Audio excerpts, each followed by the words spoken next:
Assalamualaikum warahmatullahi wabarakatuh. Saat ini saya berada di sebuah lokasi yang sementara saya sendiri belum tahu nama desanya ini desa apa, juga ini di daerah mana. Karena saya keluar dari rumah tadi tidak mempunyai rencana sebelumnya, karena ini benar-benar saya tadi hanya mengikuti suara hati saya dan kemana-mana arahnya pun saya juga tidak tahu ini arah utara mana, selatan mana, timur dan barat mana.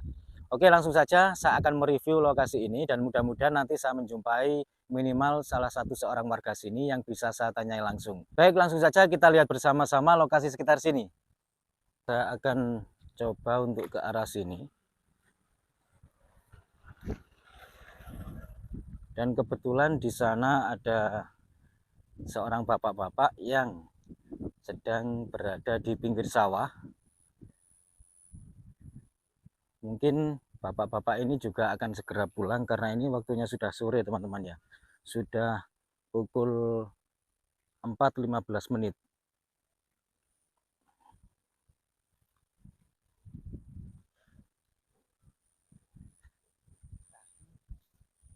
Mbah Amit Nun Sewu. Niki namanya desane napa, Mbah? Desa, Nggih, desa mriki no, mriki. Badalan. Desa Badalan. Oh, nggih. Lah kula niki wau nembe mandhap saking mriku pengin damel video ten persawahan kali ten radosan ngeten niki. Dereng semerep nami desane. Ya niku plotengan. Oh, oh nggih. Nek sing niku plotengan. Oh nggih. Sini lho niku. Nggih, nek niki mriki namine desane Badalan. Oh, nggih nggih nggih nggih. Niki ajeng laut, Mbah, benan. Ajeng laut. Nggih. Oh, nggih nggih nggih nggih nggih. Nggih sampun nuwun, Mbah nggih. Kula ajeng mirsan-mirsani mriko sekedap. Amit nama desanya ini Desa Badalan. Terus di sebelah sana ini kok ada terlihat masjid ya yang cukup besar sekali, karena kalau saya lihat dari sini barusan itu sekilas ada kubah yang cukup besar sekali.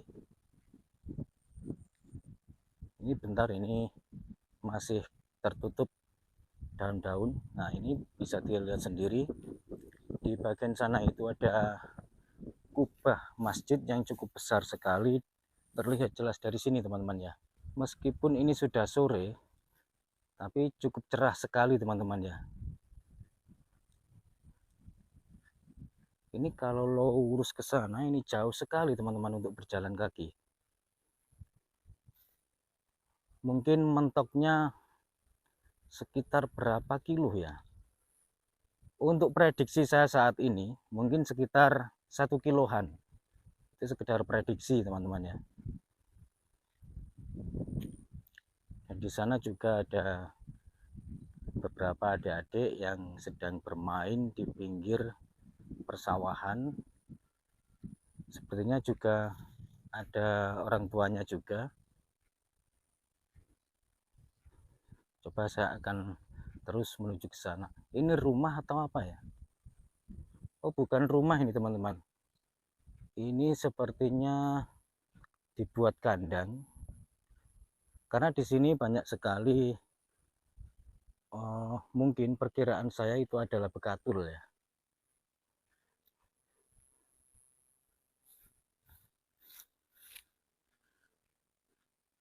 Wah, luar biasa. Persawahannya jika dilihat dari jarak jauh, ini seperti lapangan. Dari jauh seperti lapangan.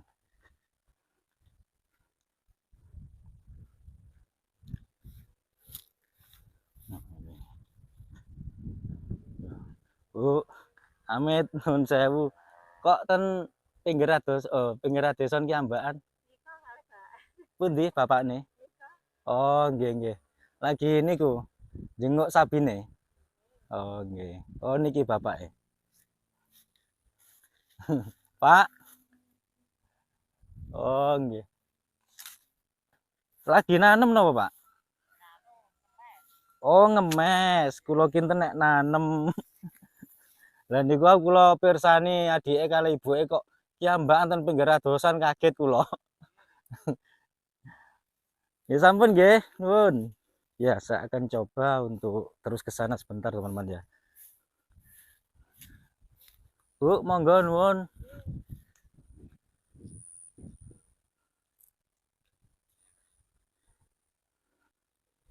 Ya, saya sempat sedikit terkejut karena ada seorang ibu-ibu di pinggir sawah dengan anak kecil.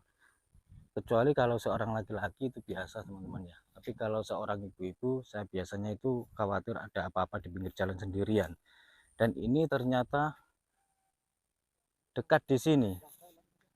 Oh, nggih nggih, Pak. Niku masjid Badalan nggih. Oh, nggih. Oh iya, teman-teman. Menurut bapak-bapak tadi, ini juga termasuk desa Badalan yang ada masjidnya yang kubahnya cukup besar tadi. Ya ini kalau untuk menuju ke sana, ini masih panas sekali teman-teman. Meskipun ini sudah sore, tapi cerahnya ini luar biasa seperti siang ya. Coba saya akan lurus sebentar ke sana yang ada pos di pinggir sawah ini ya. Karena pos di pinggir sawah ini sepertinya cukup enak sekali dibuat untuk berteduh. Karena selain di pinggir sawah juga di pinggir jalan sehingga bisa lebih leluasa lagi keluar masuknya.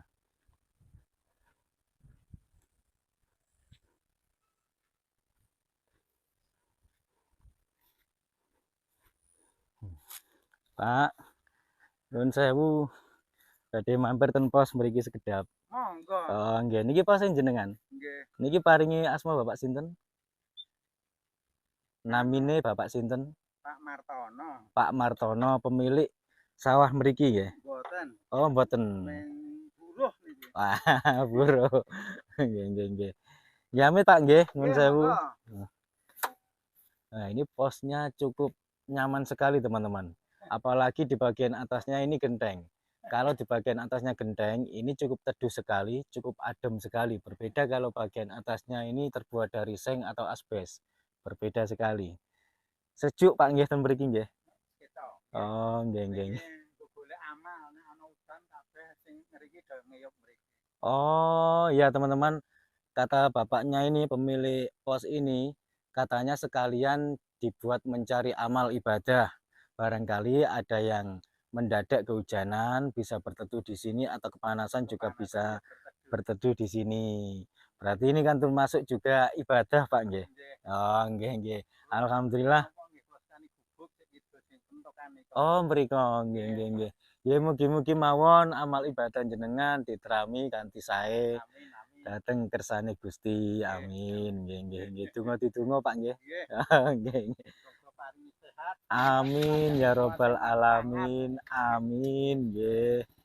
Nggih nggih. Atos-atos.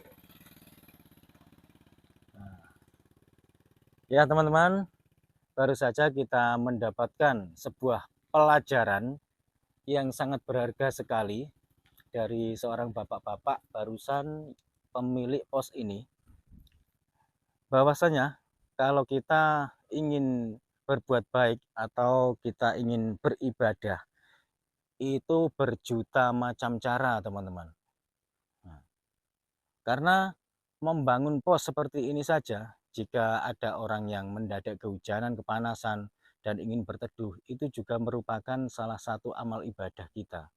Kadang kita itu melihat hal yang sepele, inilah termasuk salah satu contoh amal ibadah yang pasti diterima oleh Tuhan Yang Maha Kuasa, dikarenakan apa?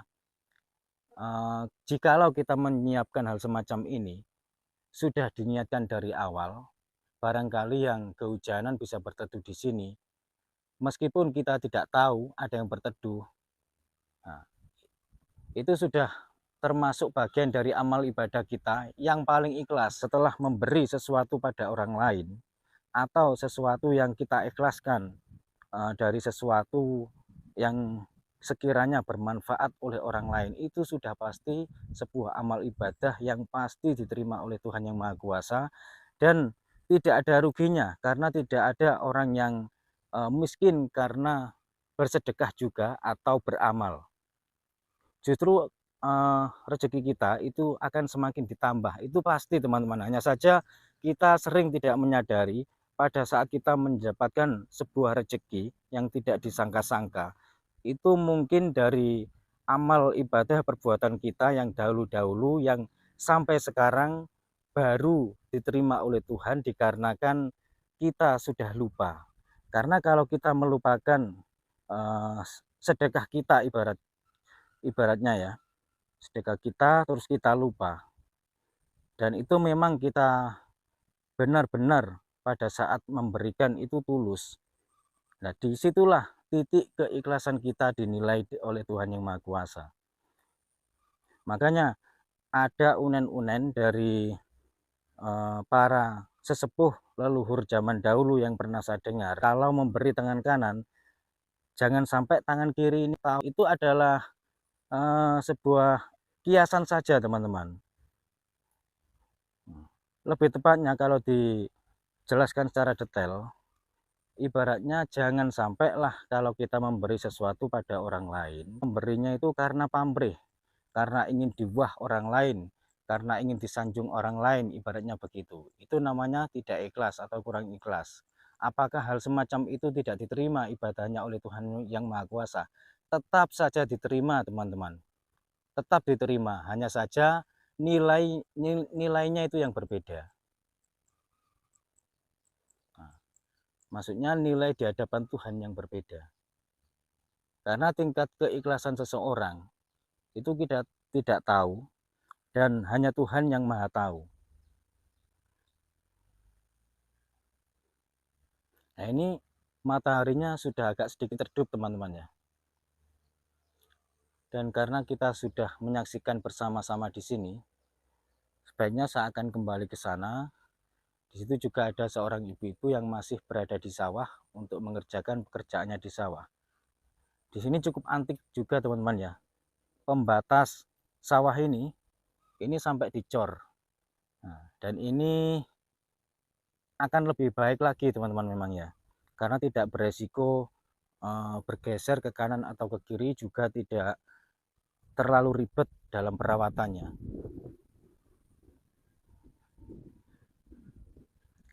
Nah, ini saya berjalan lurus kembali untuk mendekati jalan yang dekat pos sana tadi itu. Ya, ini kalau saya lurus ke sana terus, ini sepertinya cukup jauh sekali untuk berjalan kaki teman-teman. Sebaiknya saya kembali saja, putar balik ke arah tadi.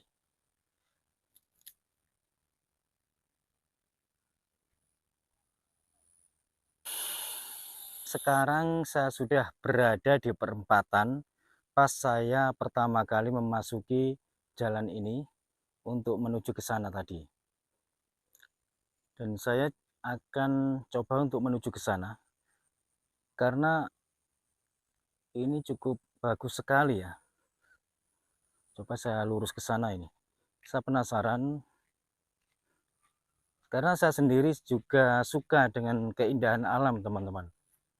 Apalagi di dekat persawahan, dekat alas yang sekiranya pemandangannya cukup indah sekali dipandang mata. Juga suasana perkampungan yang terkesan klasik, indah, ramah lingkungan, dan sejenisnya. Karena menurut saya keindahan alam itu juga termasuk yang harus kita lestarikan, karena itu juga termasuk bagian dari hidup kita teman-teman. Yang sering dikatakan oleh sesepuh-sesepuh zaman dahulu, memayu hayuning bawono, itu adalah kita harus menjaga keindahan dan melestarikan alam. Ini ke sana mentok, itu terlihat di sana ada bendungan kecil yang maksudnya untuk menutup dan membuka aliran air, berarti itu adalah sungai kecil ya. Di sini seperti lapangan, tapi kok cukup enak sekali ya di sana kelihatannya ya. Ada bangunan kecil seperti paseban. Berarti ini mungkin rencana dibuat rumah atau apa ya? Ya, saya nggak tahu. Saya akan coba untuk lurus ke sini. Ya, benar, ini adalah sungai kecil yang untuk mengaliri air ke pesawahan, teman-teman ya. Ya, ini kalau lurus ke sini, ini memasuki sebuah perkampungan ya, teman-teman.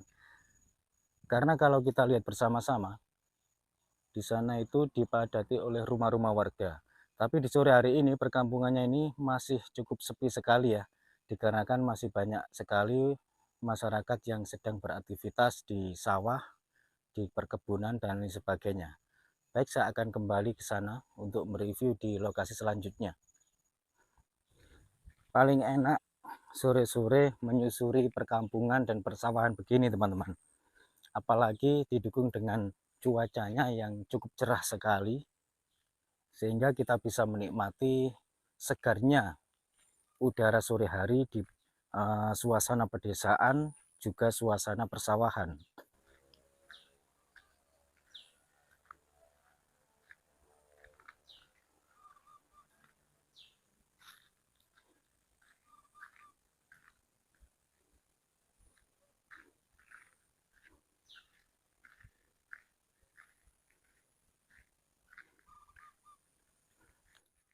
Ya, lagi-lagi saya sudah sampai kembali di perempatan tadi. Segar sekali udaranya, teman-teman.